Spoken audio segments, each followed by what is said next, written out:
हर बार जब global oil prices move करती हैं तो पीएसएक्स का एक सेक्टर फौरन आपके पास उसमें मूव आता है, जैसे ऑयल एंड गैस सेक्टर। अब लेकिन सवाल ये नहीं कि ऑयल प्राइसेस मूव कर रही हैं, इंक्रीज हो रही हैं या डिक्रीज हो रही हैं। सवाल ये है कि ऑयल एंड गैस, पाकिस्तान की ऑयल एंड गैस कंपनीज आपके पास ग्लोबल ऑयल प्राइसेस साइकिल में सस्टेनेबल प्रॉफिट जनरेट कर सकती हैं। चलिए आइए फंडामेंटल्स के थ्रू इसको समझते हैं। सबसे पहला फैक्टर है आपके पास global oil prices exposure. Pakistan की अपस्ट्रीम कंपनीज जैसे ओजीडीसी, पीपीएल, ये आपके पास डायरेक्टली इंटरनेशनल ऑयल प्राइसेस से लिंक करती हैं। अगर आपके पास ग्लोबल बेंचमार्क और क्रूड ऑयल इंक्रीज हो जाए तो इन कंपनीज के आपके पास रेवेन्यू रियलाइजेशन भी इम्प्रूव करते हैं। अगर आपके पास ग्लोबल ऑयल प्राइसेस डिक्रीज हो तो इनकी अर्निंग्स प्रेशर में आ सकती है। सेकेंड फैक्टर है आपके पास प्रोडक्शन वॉल्यूम स्टेबिलिटी।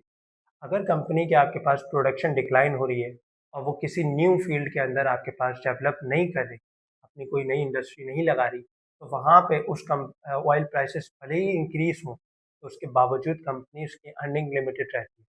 तो यहाँ पे स्मार्ट इन्वेस्टर आपके पास क्या करता है कि वो रिवर्स रिप्लेसमेंट और एक्सप्लोरेशन को क्लोजली मॉनिटर करता है, जिससे वो एक अच्छी अपॉर्चुनिटी ग्रैब कर सकता है। नंबर थर्ड है आपके पास सर्कुलर डेप्थ एंड रिसीवेबल रिस्क। पाकिस्तान के ऑयल एंड गैस सेक्टर का एक बड़ा इशू सर्कुलर डेप्थ रहा है।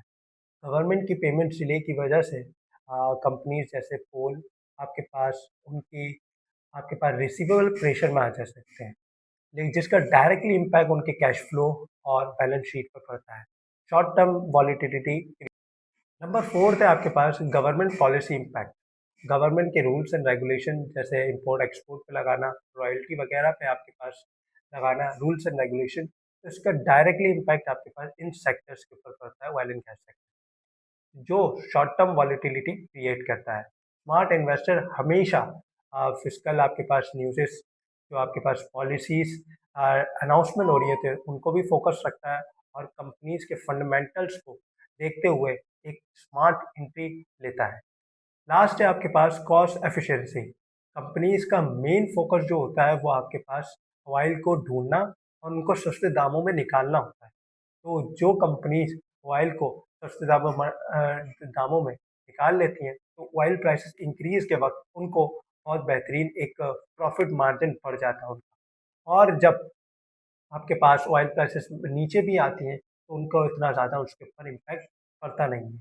तो नेक्स्ट वीडियो के अंदर हम आपको नेक्स्ट सेक्टर का बताएंगे। तो अगर आपने स्टॉक मास्टर्स को ज्वाइन करना है तो हमारे पास कांटेक्ट करें और अपनी गाइडेंस के लिए आप कांटेक्ट करें।